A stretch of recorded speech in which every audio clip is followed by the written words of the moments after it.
जिस शख्स ने कुरान को सीने में बसाया, जिस शख्स ने कुरान को सीने में बसाया, फिरदौस मुअल्ला में मकान अपना बनाया।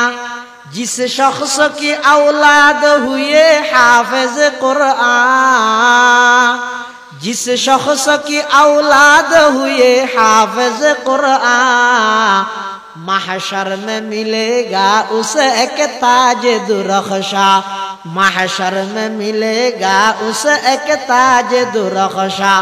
जिस शख्स ने कुरान को सीने में बसाया, फिरदौस मुअल्ला में मकान अपना बनाया। 10 अहल जहन्नम की सिफारिश वो करेगा, 10 अहल जहन्नम की सिफारिश वो करेगा। फिरदौस में लेकर वो उन्हें साथ चलेगा। 10 ने किया हर हरफ पे पाता है मुसलमान, यूं काबिल सदरिश कहे हर हामिल कुरान। क्या खूब है, क्या खूब है, क्या खूब है कुरान के फैजान की बाती।